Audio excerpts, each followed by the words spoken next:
कभी कभी हम गलत नहीं होते, पर हमारे पास वह शब्द ही नहीं होते जो हमें सही साबित कर सके। इसलिए कभी भी सुख में या दुख में ईश्वर पर हमेशा भरोसा रखे, क्योंकि इंसान पर किया गया भरोसा अक्सर टूट जाता है, पर ईश्वर पर किया गया भरोसा कभी व्यर्थ नहीं जाता। जब जीवन में लाख कोशिशों के बावजूद कुछ भी सही नहीं हो रहा है तो शांत रहे और बस सही वक्त का इंतजार करें, क्योंकि वक्त की फितरत है कि वो कभी भी एक जैसा नहीं रहता। आज की ये बौद्ध कहानी इसी बात को दर्शाती है कि आपका समय कितना भी बुरा है, ईश्वर पर यकीन रखे और अपने कर्म से कभी पीछे ना हटे, क्योंकि वक्त बदलते देर नहीं लगती। पर इससे पहले कि आप इस कहानी में खो जाएं, आपसे गुजारिश है कि इस वीडियो को लाइक, शेयर और इस पर कमेंट जरूर करें और हमारे चैनल बुधा पिलर को सब्सक्राइब कर लें। बहुत समय पहले की बात है। एक छोटे से गांव में श्याम नाम का एक जवान किसान रहा करता था। वो अपने जीवन में बहुत दुखी था। एक दिन उसे सूचना मिली कि गांव के बाहर महात्मा बुद्ध पधारे हैं। श्याम बिना देरी के महात्मा बुद्ध के पास जाता है और कहता है, हे बुद्ध, मैं अपने जीवन से बहुत दुखी हूं। मैं अपनी बीवी, बच्चों और अपने परिवार को भी खुश नहीं रख सकता। मैं अपने लिए भी कुछ नहीं कर पा रहा। कभी कभी तो मुझे अपनी जिंदगी को खत्म कर देने के भी ख्याल आते हैं। आप इतनी साधनाएं करते हैं, इतनी तपस्या करते हैं, क्या आप मुझे कोई ऐसा मार्ग बता सकते हैं जिससे मैं अपने बुरे वक्त से बाहर आ सकूं? मेरा बहुत बुरा समय चल रहा है। 2 वक्त की रोटी का इंतजाम करना भी मेरे लिए बहुत मुश्किल हो गया है।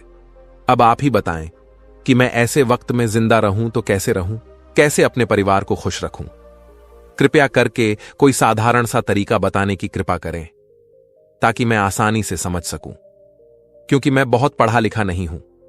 अगर आप ज्ञान की बातें करेंगे तो शायद मैं कभी समझ भी नहीं पाऊंगा।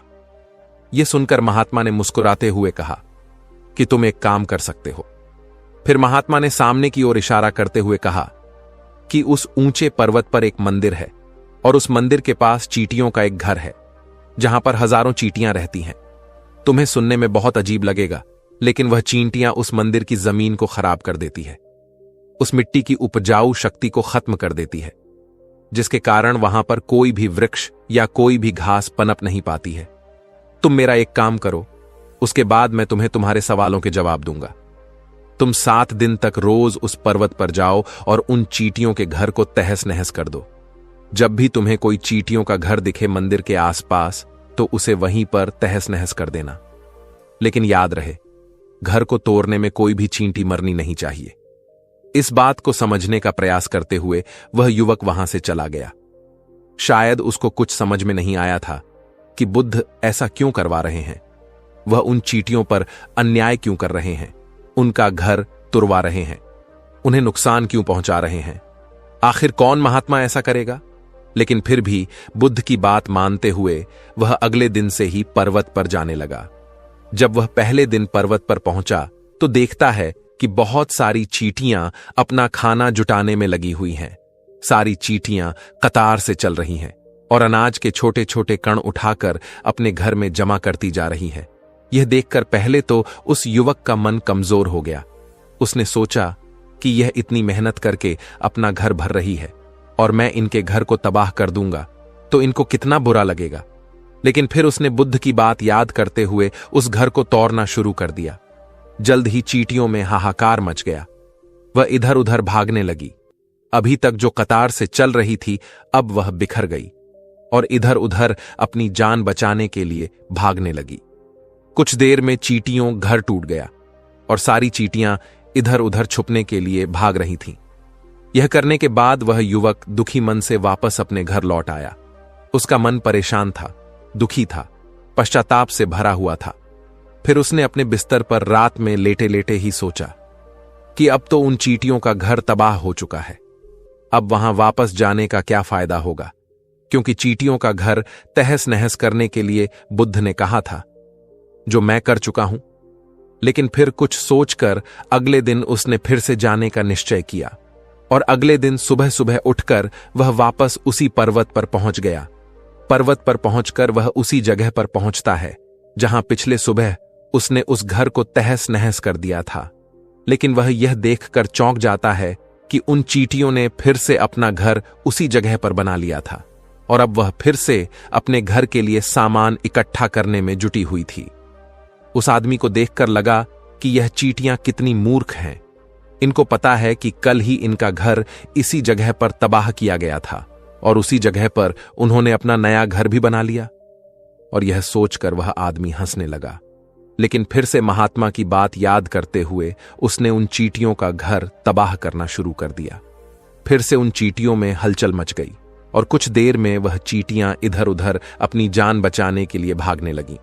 कुछ ही देर में उनका घर फिर से नष्ट हो गया और इस बार उस युवक में संतोष का भाव था कि इस बार तो मैंने अच्छी तरह से उस घर को तबाह कर दिया है। अब तो वह चींटियां यहां पर अपना घर बना ही नहीं पाएंगी। इसीलिए जाने से पहले उसने उस घर पर ठंडा पानी भी भर दिया ताकि चींटियां वहां पर अपना घर ना बना सके। और इस तरह अपना कर्म पूरा करके वह युवक फिर से अपने घर लौट आया। रात को सोते वक्त फिर से वह युवक यही सोच रहा था कि क्या महात्मा मुझसे सही काम करवा रहे हैं? क्या किसी का घर तबाह करना किसी सिद्ध पुरुष को शोभा देता है? क्या हो अगर वह महात्मा सिद्ध पुरुष हो ही ना? क्या होगा अगर वह मुझे बेवकूफ बना रहे हो? लेकिन फिर उसने निश्चय किया कि मैं अपने काम को पहले पूरा कर लेता हूं, उसके बाद ही पता चलेगा कि महात्मा मुझसे ऐसा क्यों करवा रहे थे। और यही सोचकर वह रात में सो जाता है। अगले दिन सुबह उठकर वह फिर से उसी पर्वत की ओर निकल जाता है। पर्वत पर पहुंचकर वह उसी जगह पर पहुंचता है जहां पर उसने चींटियों के घर को तबाह कर दिया था और वह यह देखकर खुश हो जाता है कि वहां पर कोई भी घर नहीं था। सारी चींटियां वहां से भाग चुकी थीं। अब उसने सोचा कि अब मेरा रोज रोज आने का क्या फायदा होगा, क्योंकि चींटियां तो अपना घर बदल चुकी हैं और महात्मा जी ने मुझे 7 दिन के बाद आने को कहा था। लेकिन आज तो तीसरा ही दिन है, अब बाकी 4 दिन वापस आने का क्या फायदा होगा? और यही सोचकर उसने निश्चय किया कि यहां से वह सीधा उसी महात्मा के पास जाएगा और उनको यह सारी खबर बता देगा। जब वह वापस लौटने लगा तभी अचानक उसकी नजर एक और घर पर गई जो कि चींटियों का ही बनाया हुआ था। मतलब कि वह घर चींटियों ने ही बनाया था और अब वह चींटियां नए घर में वास कर चुकी थीं। यह नया घर उनके पुराने घर से कुछ ही दूरी पर था और जब उस युवक की नजर उस घर पर गई तो उसने सोचा कि शायद महात्मा को पता था कि यह चींटियां अपना घर यहां से बदलकर किसी दूसरी जगह पर बना लेगी, इसीलिए उन्होंने मुझे 7 दिन के बाद आने को कहा था। और यह विचार करके वह उनका नया घर भी तोड़ने के लिए पहुंच जाता है। जब वह वहां पहुंचा है तो चींटियां उसी तरह अपने कार्य में लगी हुई थीं। वह अपने लिए खाना इकट्ठा कर रही थी और अपने घर में जमा कर रही थी। जब पुराना घर टूटा था वहां भी अनाज के कण बचे हुए थे और चींटियां वहां से भी अनाज इकट्ठा करके वापस अपने नए घर में ला रही थीं। अब यहां पर फिर से युवक का मन कमजोर हो गया, क्योंकि वह खुद भी कमजोर था, खुद भी वक्त का मारा हुआ था। इसीलिए उसके मन में उन चींटियों के प्रति दया का भाव आ रहा था। उनके ऊपर उसे दया आ रही थी। वह चाहता था कि उनकी मदद करें, लेकिन वह उल्टा उनको नुकसान पहुंचा रहा था। लेकिन उस महात्मा की बात को याद करते हुए उसने फिर से उस घर को तोड़ने का निश्चय किया और उसने इस बार बहुत ही सावधानी के साथ बिना किसी चींटी को कोई नुकसान पहुंचाए वह घर तबाह करना शुरू कर दिया। वक्त कुछ ज्यादा लगा, क्योंकि किसी भी चींटी को नुकसान न पहुंचने की शर्त महात्मा ने पहले ही रखी थी। इसीलिए वो बहुत सावधानी के साथ उन घरों को तबाह कर रहा था। लेकिन आखिरकार उसने उस घर को भी तबाह कर दिया और उस घर को तबाह करने की के बाद वह बहुत ही दुखी मन से, इस बार पहले से भी ज्यादा दुखी था, क्योंकि उसने उनका नया घर भी तोड़ दिया था। वह उन चींटियों को बसने ही नहीं दे रहा था और वह अब अपने आप को शैतान या दानव समझने लगा था। लेकिन फिर भी उस महात्मा की बात को मानते हुए वह अपने घर पर दुखी मन से वापस आ गया। रात में सोने से पहले एक बार उसने फिर से सोचा कि मैं कैसा शैतान हूं। चींटियों के पुराना घर के साथ साथ मैंने उनके नए घर को भी तबाह कर दिया है। वह चींटियां मेरे बारे में क्या सोचती होगी, लेकिन फिर भी उसने अगले दिन जाने का निश्चय किया और अगले दिन सुबह सुबह वह फिर से वहां पर पहुंच गया। वो यह देखकर फिर से आश्चर्यचकित रह जाता है कि इस बार चींटियों ने एक और नई जगह पर अपना घर बना लिया था। वह तो पहले से भी ज्यादा ऊर्जा के साथ काम कर रही थी और उन्होंने एक रात में ही पहले से भी दिग्गज घर बना लिया था और अब वो फिर से अपना अनाज और खाना इकट्ठा करने में जुटी हुई थी। ये देखकर उस आदमी को लगा कि यह चींटियां किस मिट्टी की बनी हुई हैं। मैं उनको बार बार यहां से भगाने की कोशिश कर रहा हूं और ये वहीं पर अपना घर बना लेती है। क्या इनको पता नहीं है कि मैं यहां पर कभी भी बसने नहीं दूंगा? ये चींटी है, दिखने में इतनी छोटी है, लेकिन फिर भी ये मुझसे हार नहीं मान रही है। बहुत ताज्जुब की बात है। और इस बार उसने गुस्से में उस घर को तहस नहस करना शुरू कर दिया। लेकिन इस बार तहस नहस करते हुए कुछ चींटियां वहीं पर मर गईं। उसके पैरों तले कुचल दी गई। कुचलने के बाद जब वह अपने अहंकार से बाहर आया तो उसने देखा कि गुस्से में उसने उन चींटियों को कितना नुकसान पहुंचा दिया है। उसका मन पश्चाताप से भर गया और वह रोता हुआ अपने घर की तरफ बढ़ गया। रात में सोते वक्त उसने सोचा कि मैं उन चींटियों पर बहुत ज्यादा अत्याचार कर रहा हूं। अब इससे ज्यादा अत्याचार मैं नहीं कर पाऊंगा। और यही सोचकर वह अगले दिन उन चींटियों के लिए अपने घर से आटा लेकर उसी पर्वत पर पहुंच जाता है। आज उसके मन में उन चींटियों के प्रति श्रद्धा का भाव था, दया का भाव था। आज वह उनकी मदद करना चाहता था। और जब वह वहां पर पहुंचा तो चींटियां फिर से अपने नए घर को बनाने में जुटी हुई थीं। उसने बहुत ही करुणा के साथ उन चींटियों को अपना लाया हुआ आटा खिलाया। अगले 7 दिनों तक वह ऐसा ही करता रहा। वो रोज सुबह जाता, उन चींटियों को अपने हाथों से आटा खिलाता। 7 दिन के बाद वह युवक बुद्ध के पास पहुंचकर बोलता है कि हे महात्मा, मुझे माफ कर देना। मैंने उन चींटियों का घर तबाह करने के लिए बहुत कोशिश की। मैंने उनका घर तबाह किया भी, 1 बार नहीं 4 बार। उसके बाद मैं हिम्मत नहीं कर पाया और उनके घर को नहीं तोड़ पाया।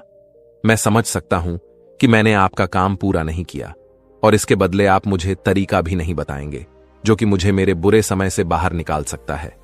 लेकिन मुझे इसका कोई अफसोस नहीं है। मुझे लगता है कि मैंने जो किया वह सही किया, इसीलिए मैं आपसे आज्ञा लेकर वापस जा रहा हूं। कृपया मुझे वापस अपने घर जाने की आज्ञा दीजिए। यह सुनकर बुद्ध मुस्कुराए और कहा कि अरे बेटा, कहां चल दिए? रुको तो, कुछ देर ठहर जाओ, उसके बाद चले जाना। और यह कहकर बुद्ध उस युवक के लिए पानी लेकर आते हैं। पानी पिलाने के बाद महात्मा उस युवक से पूछते हैं कि तुम मुझे यह बताओ कि आखिर तुम उन चींटियों का घर तबाह क्यों नहीं कर सके?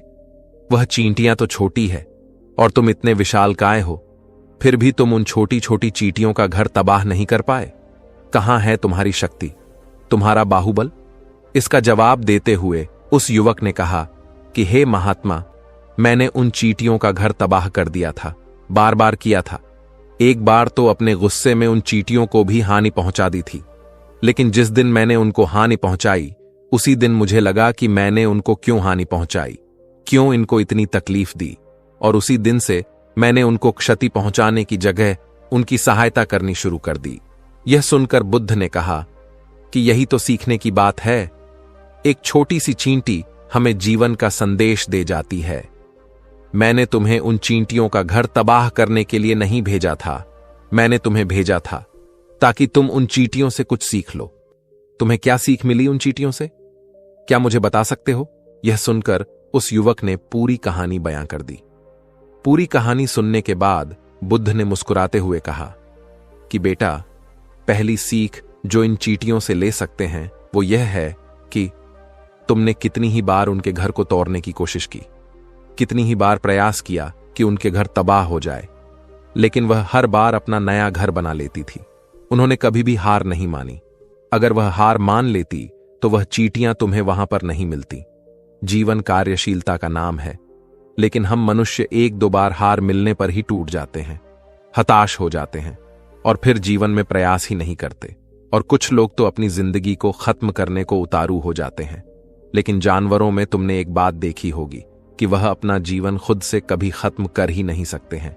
तुमने कभी नहीं सुना होगा कि किसी जानवर ने आत्महत्या कर ली, चाहे वह जानवर कितना भी भूखा क्यों ना हो, कितना ही दुखी क्यों ना हो, लेकिन वह अपने जीवन के लिए हमेशा संघर्ष करता रहता है। वहीं दूसरी तरफ हम मनुष्य 1-2 बार हताश होने पर ही अपना जीवन खत्म कर लेते हैं।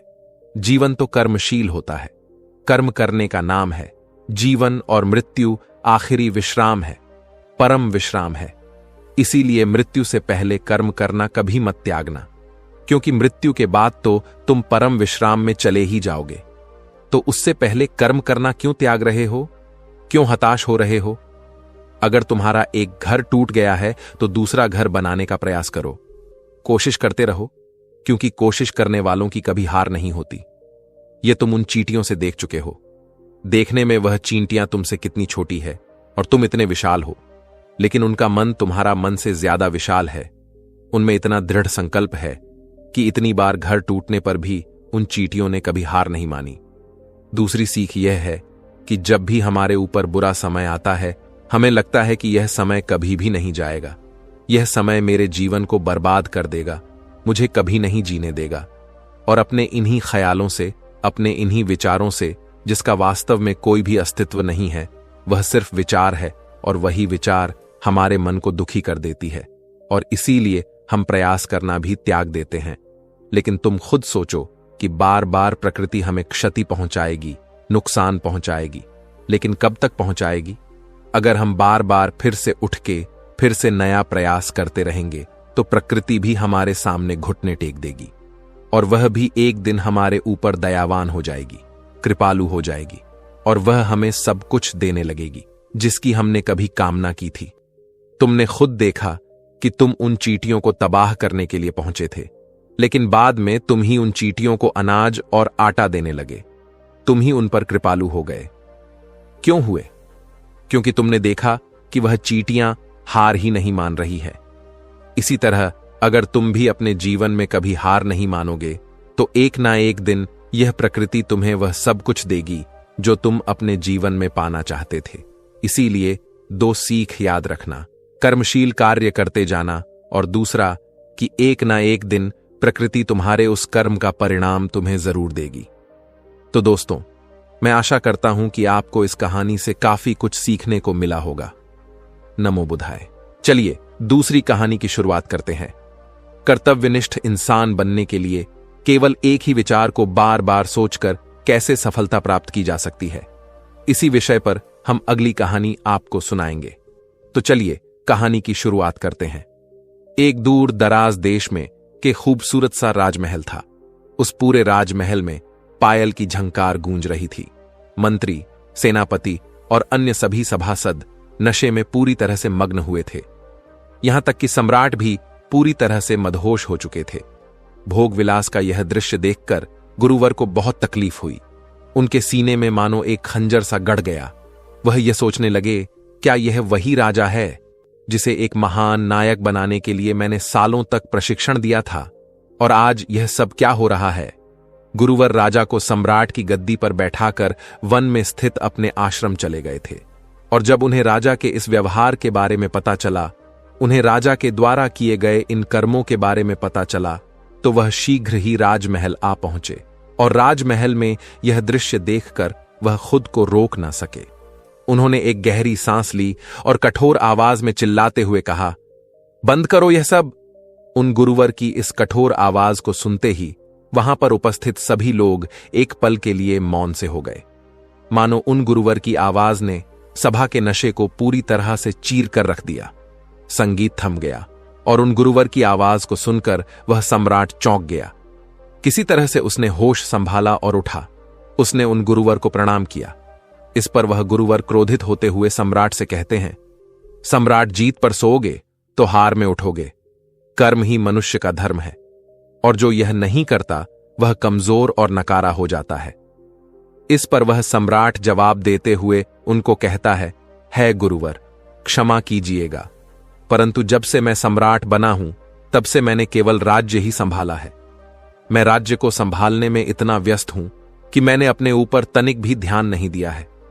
और ऐसा सम्राट होने का भला क्या फायदा, जहां हमें हर दिन केवल कठपुतली की तरह काम ही करते रहना होगा, कठपुतली की तरह नाचते रहना होगा। ना तो मैं अपनी इच्छा से उठ सकता हूं, और ना ही अपनी इच्छा से बैठ सकता हूं, और ना ही मैं अपनी इच्छा से कहीं बाहर जा सकता हूं। यहां तक कि मेरा विवाह भी आपके लिए एक राजनीति ही थी।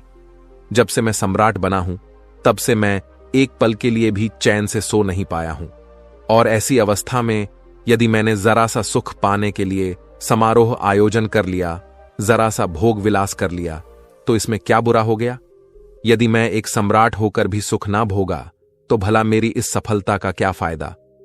अगर सफल होने के बाद भी मुझे उसी प्रकार संघर्ष करते रहना है जिस प्रकार मैं पहले कर रहा था, तो भला मेरी ऐसी विजय का क्या लाभ? इस पर वह गुरु मुस्कुराए और उन्होंने राजा से कहा, सम्राट, तुम सफलता और भोग विलास को एक चीज समझ बैठे हो, तुम विजय और आराम को एक चीज समझ रहे हो। अगर तुम्हारे जैसा ज्ञानी सम्राट, तुम्हारे जैसा ज्ञानी महाराजा ऐसी भूल कर सकता है तो इसमें मेरी ही गलती है। अगर तुम जैसे सम्राट को इतना गंभीर भ्रम हो सकता है तो इसे मुझे विस्तार में तुम्हें समझाना ही चाहिए। आगे गुरुवर उस भरी राज्यसभा में राजा से कहते हैं, सम्राट, सबसे पहले तुम मेरी यह बात समझो कि संघर्ष से ही शक्ति प्रकट होती है।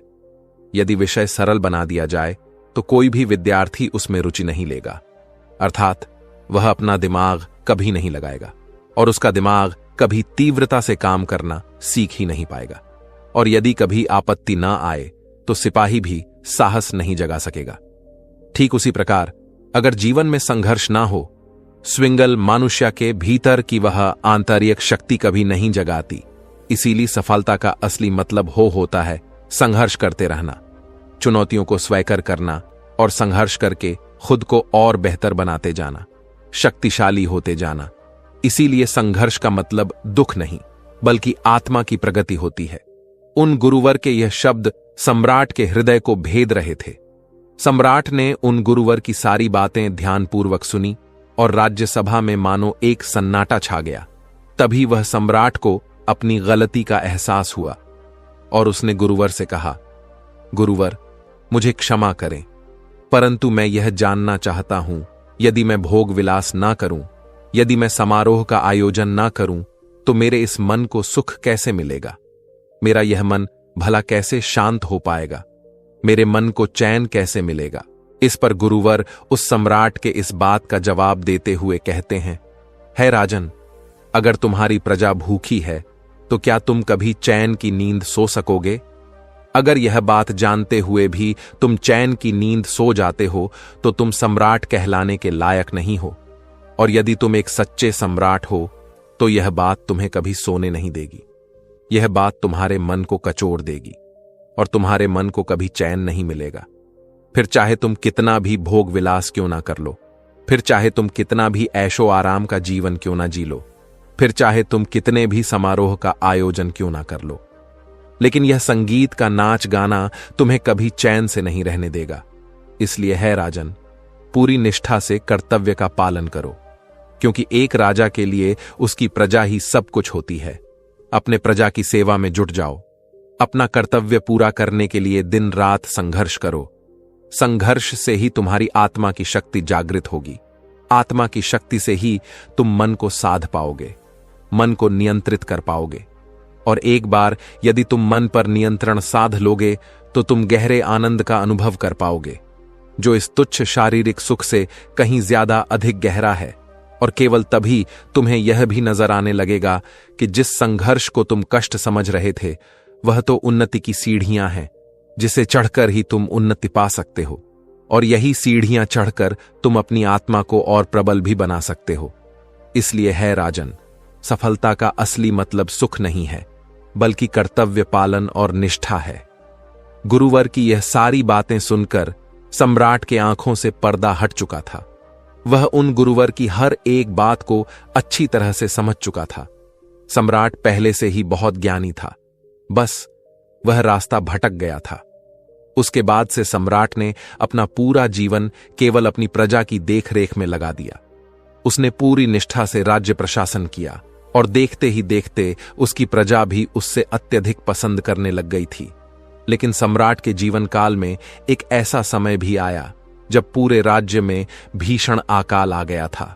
और इसी अकाल के दौरान सम्राट ने अंतिम 40 दिनों में अन्न का एक दाना भी नहीं खाया था, क्योंकि प्रजा के पास अन्न नहीं था। ऐसे में राजा भला भोजन कैसे ग्रहण कर सकता है? और 40 दिनों की अथक प्रयासों के बाद, मुश्किलों और संघर्षों के बाद सम्राट ने प्राण त्याग दिए। दोस्तों, यह कहानी बहुत छोटी सी है, लेकिन हमें बहुत कुछ सिखाती है। आपने देखा होगा कि आजकल हम तरह तरह की संगीत सुनते हैं, मूवीज देखते हैं, तो हमें लगता है कि सफलता का असली अर्थ यही है, पैसा कमाओ और फिर जिंदगी में आराम करो, महंगी महंगी गाड़ियों में बैठो, महंगे कपड़े पहनो। लेकिन आप यह नहीं समझ पा रहे कि इससे आपको कितना नुकसान हो रहा है। क्योंकि यदि आप सफलता को आराम मान बैठे हो तो आपको कभी मेहनत करने का मन ही नहीं होगा, क्योंकि सफलता तो केवल नाम के लिए है, किंतु आप अपने मन के भीतर से तो केवल आराम ही आराम चाहते हैं। और देखते ही देखते हमारा अंतर्मन इस आराम के लक्ष्य को अपना भी लेता है। और यही कारण है कि हम में से अधिकांश लोगों का काम में मन नहीं लग पाता, क्योंकि हम भीतर ही मन से आराम चाहते हैं, उस काम से छुटकारा चाहते हैं।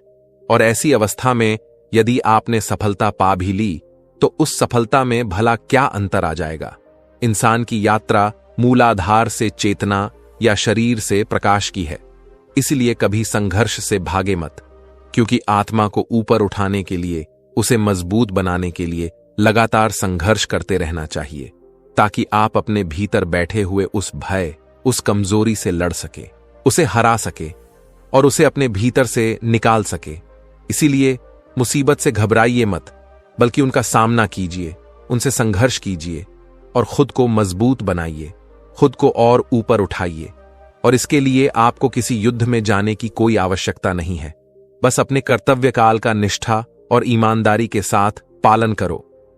लेकिन अब आपके मन में यह सवाल उठ रहा होगा कि हम क्या कर सकते हैं, हमारा तो मन ही नहीं लगता। तो इसका सीधा सा जवाब है, इसके लिए आपको सबसे पहले एक लक्ष्य तय करना होगा। मान लीजिए कि आप 3 साल में क्या पाना चाहते हैं, उसे एक पेपर पर लिख दीजिए। अगले 3 साल में आपका लक्ष्य क्या है, यह आपको पहले जानना होगा। और फिर उस लक्ष्य को पाने से आपके जीवन पर क्या प्रभाव होगा, आपके परिवार पर क्या प्रभाव होगा। जो भी 3 साल का आपका लक्ष्य बनेगा, इस समय केवल वही आपका उद्देश्य है। और जब आप इस उद्देश्य का अर्थात इस लक्ष्य का पीछा करते हो, पूरा मन लगाकर काम को पूरा करने की कोशिश भी करते हो, लेकिन उसी दौरान आपके मन में तरह तरह के विचार भी उत्पन्न होने लगते हैं। बार बार कहीं ना कहीं हमारे मन के भीतर एक ब्रह्म सा बना रहता है, जो आपको बार बार आलस्य की ओर ले जाता है, जिसके कारण बार बार हमारे मन में एक भय उठता है, एक संदेह उठता है और हम खुद पर शंका करने लगते हैं। लेकिन आपको इन पर ध्यान नहीं देना चाहिए, बल्कि आपको इन्हें त्याग कर अपने कर्म पर ध्यान देना चाहिए। आपको उच्च कर्म करने की कोशिश करनी चाहिए। वास्तविकता में यही संघर्ष है जो आपको खुद से ही करना होता है। इस बात को कुछ ऐसे समझने की कोशिश कीजिए। मान लीजिए आपके भीतर 2 प्रकार के मस्तिष्क हैं, एक उच्चतम और दूसरा न्यूनतम, और दोनों ही आप पर नियंत्रण पाना चाहते हैं। उन दोनों के बीच में लगातार एक खींचातानी चलती रहती है, जिसके बारे में हमें पता नहीं होता। लेकिन जब हम जागरूक होते हैं, हम यह अच्छी तरह समझ पाते हैं और हम उन दोनों पर नियंत्रण साधने में सफलता भी प्राप्त कर लेते हैं। और इसे ही संघर्ष कहा जाता है, क्योंकि यह संघर्ष हमें भीतर की ओर करना है। हमारा दुश्मन यहां पर और कोई नहीं, बल्कि हम खुद ही हैं। और यहां पर हमारा मित्र भी कोई और नहीं, बल्कि हम खुद ही हैं। यदि आप भी अपने जीवन में तरक्की पाना चाहते हैं, तो तरक्की पाने के लिए इस नियम को समझने की आवश्यकता है कि अहम जिम्मेदारियां केवल उस व्यक्ति को ही मिलती है जो अपना किरदार अच्छी तरह से निभाता है। अर्थात यदि आप अच्छे से अपना कार्य कर रहे हैं, तो अवश्य ही आपको और भी अच्छे काम मिलेंगे, आपको उन्नति मिलेगी। किंतु यदि आप अपने काम में आनाकानी कर रहे हैं, आप अपने काम को टाल रहे हैं, तो ऐसे में भला आपको कोई भी कार्य क्यों सौंपेगा। यह दुनिया संघर्ष पर ही टिकी हुई है और यह दुनिया का एक अटूट नियम है। इसलिए सफलता का असली मतलब संघर्ष खत्म हो जाना नहीं है, बल्कि संघर्ष का सामना करते हुए समझदारी से निर्भय होकर और शक्तिशाली बनते जाना है। इसलिए अपनी काबिलियत पर ध्यान दीजिए और अपने काम को पूरी निष्ठा और कर्तव्य के साथ पूरा कीजिए। लेकिन अब यहां पर अधिकांशतः लोग यह सवाल करेंगे कि मेरे जीवन में तरह तरह की तकलीफें हैं, मेरे पास अच्छे साधन नहीं है, या फिर मेरे जीवन में बहुत सारी कठिनाइयां हैं, यदि आप इस तरह से सोचेंगे तो आप कभी भी संघर्ष से जीत नहीं पाएंगे, बल्कि आपको इस तरह से सोचना चाहिए कि मैं यह कार्य करने के लिए पूरी तरह से सक्षम हूं, मैं इस संघर्ष को संभालने के लिए पूरी तरह से काबिल हूं। जैसे ही आप अपने आप से यह कहेंगी, वैसे ही आपके मन में से एक जवाब आएगा कि नहीं, अभी आप काबिल नहीं हैं। और ठीक उसी वक्त आपको खुद से एक बार फिर यह पूछना है, क्या कोई इससे भी छोटी परेशानी है जिसे मैं संभालने के काबिल हूं? और उस वक्त आपके भीतर से जवाब आएगा, हां, मैं इस समस्या का समाधान कर सकता हूं। और जैसे ही आपके भीतर से यह जवाब आए, आप उस समस्या के समाधान में पूरी तरह से जुट जाइए। जैसे हम में से अधिकांश लोग अपनी नौकरी के लिए जगह जगह घूमते फिरते हैं। किसी को अपना घर छोड़कर कहीं और जाकर नौकरी करनी होती है, तो किसी को अपना घर परिवार ले जाकर कहीं और पर रहना होता है। ऐसी अवस्था में आप अपने आप से पूछ सकते हैं कि मैं क्या नियंत्रित कर सकता हूं? आपके भीतर से जवाब आएगा कि मैं खाना पीना, समय पर उठना, समय पर सोना, नियमित व्यायाम करना, ध्यान करना, यह सारी चीजें आसानी से नियंत्रित कर सकता हूं। हां, आपको लग रहा होगा कि यह बहुत ही छोटी सी चीजें हैं, लेकिन शुरुआत आपको छोटी चीजों से ही करना होगा। आप इनमें महारत हासिल करने की कोशिश करिए। जैसे ही आप अपने आप से ही सवाल करेंगे कि मैं आज से इन चीजों पर नियंत्रण साधने वाला हूं, वैसे ही आपका मन आपसे कहने लगेगा कि इन बातों में भला क्या रखा है। इससे अच्छा है देर तक जागो, रात में मूवीज वगैरह देखो और भविष्य की चिंता त्याग दो। और यहां पर अधिकांश लोग ऐसा ही करते हैं, जबकि आपको यह नहीं करना है, बल्कि आपको बिना विचलित हुए अपने मन पर नियंत्रण करते हुए आपने कार्य में जुट जाना है। और यही संघर्ष है। लेकिन अब आप लोगों के मन में यह प्रश्न उठ रहा होगा कि आखिर संघर्ष कैसे करते हैं? तो इसका बहुत ही सीधा सा जवाब है, सीधा उसका सामना करो जो केवल आपके मन के भीतर बैठा हुआ है। वह भय, वह अविश्वास आपको आलस के जाल में फंसाए हुए हैं। किंतु जब आप चुनौतियों का सामना करने के लिए दृढ़ निश्चय करते हो, जब कर्तव्य और निश्चय से पूरा करने का प्रण लेते हो, ठीक उसी समय उस समस्या का सामना करने के लिए आपके भीतर साहस और शक्ति अपने आप ही विकसित होने लगती है। लेकिन इसका मतलब यह नहीं कि यदि आप एक चुनौती जीत गए तो आप आराम से बैठ जाइए, बल्कि आपको आगे बढ़ते रहना है, खुद को और बेहतर बनाते रहना है। इसलिए जब आप एक चुनौती जीत जाओ तो आगे बढ़ो और अपने आप को और बेहतर बनाओ, क्योंकि आपने यह रास्ता अपनी उन्नति के लिए चुना है। और यदि आप उन्नति करना चाहते हैं तो आपको लगातार आगे तो बढ़ते ही रहना होगा। इसी प्रकार सीढ़ी दर सीढ़ी मन को जीता जा सकता है, मन पर नियंत्रण साधा जा सकता है। और जैसे जैसे आप अपने मन पर नियंत्रण साधते जाएंगे, आप देखेंगे कि आपके भीतर लगातार परिवर्तन हो रहा है और आप छोटी सी छोटी चीजों का समाधान बहुत सरलता से निकाल लेते हैं। और वहीं पर आप मुश्किल से मुश्किल समस्याओं का सामना करने से कभी पीछे नहीं हटते। और यह सब आपके संघर्ष के कारण ही हो सकता है। यदि आप खुद से संघर्ष ना करें तो आप उन उन्नतियों को हासिल नहीं कर सकते। जैसे आपको याद होगा, जब हम छोटे थे और हमारे सामने कोई भी गणित का एक सवाल आता था तो हम उसे देखकर विचलित हो जाते थे, हम घबरा जाते थे। पता नहीं यह हम सॉल्व कर पाएंगे या नहीं, पता नहीं हम इसका समाधान निकाल पाएंगे या नहीं। लेकिन जैसे जैसे आप उस पर कार्य करते हैं, जैसे जैसे आपको शिक्षक उसके बारे में अच्छी तरह समझाते गए, वैसे वैसे हम उसका समाधान निकालने में सक्षम हो पाते हैं। और ऐसा इसलिए होता है क्योंकि हमारे पास वहां पर उसके अलावा दूसरा और कोई रास्ता नहीं था। और जब आप इसी सोच के साथ आगे बढ़ते हैं तो आप हर समस्या का समाधान निकाल सकते हैं। लेकिन आजकल के समय में हमारे पास एक के अलावा और भी कई सारे विकल्प होते हैं और इसी कारण हम अपने लक्ष्य तक कभी पहुंच नहीं पाते, क्योंकि जैसे ही हम अलग अलग विकल्प चुनते हैं, हमारा मन तुरंत हमसे यह कहता है, अरे यह नहीं हुआ तो क्या हुआ, हम वह वाला कर लेंगे, यदि वह ना हुआ तो हम दूसरा कर लेंगे।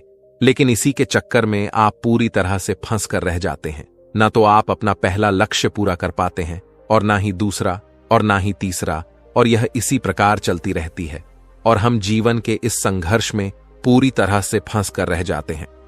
क्योंकि तब हमें ऐसा प्रतीत होने लगता है कि हमारे अंदर वह शक्ति नहीं, हमारे अंदर वह साहस ही नहीं है कि हम किसी भी लक्ष्य को प्राप्त कर सके। किंतु यदि आप अपने जीवन में केवल एक लक्ष्य रखते हैं और एक ही विकल्प रखते हैं कि मुझे इस लक्ष्य को किसी भी हालत में हासिल करना है, तो आपके भीतर खुद ब खुद वह शक्ति, वह साहस उत्पन्न होने लगेगा और आप देखते ही देखते उस लक्ष्य की ओर तेजी से आगे बढ़ने लगेंगे। और एक समय ऐसा भी आएगा जब आप उस लक्ष्य को बहुत सरलता और आसानी से हासिल भी कर लेंगे। लेकिन जब आप अपनी उस यात्रा को देखेंगे तब आपको एहसास होगा कि ऐसा कैसे हो सकता है। मुझे तो कभी लगा ही नहीं था कि मैं इतनी कठिन यात्रा कर सकता हूं। लेकिन वास्तविकता यही है कि आप कुछ भी कर सकते हैं। जो आप चाहते हैं वह आप कर सकते हैं, जो आप चाहते हैं वह आप पा सकते हैं। दोस्तों, मैं उम्मीद करता हूं कि यह कहानी सुनने से आपके जीवन में अच्छे बदलाव आए होंगे। आपको इस वीडियो से क्या सीखने मिला यह कमेंट करके जरूर बताएं और अपने परिवार, दोस्तों या आपके करीबी के साथ यह कहानी शेयर करके उन्हें भी इस ज्ञान से परिचित करवाएं। नमो बुद्धाय।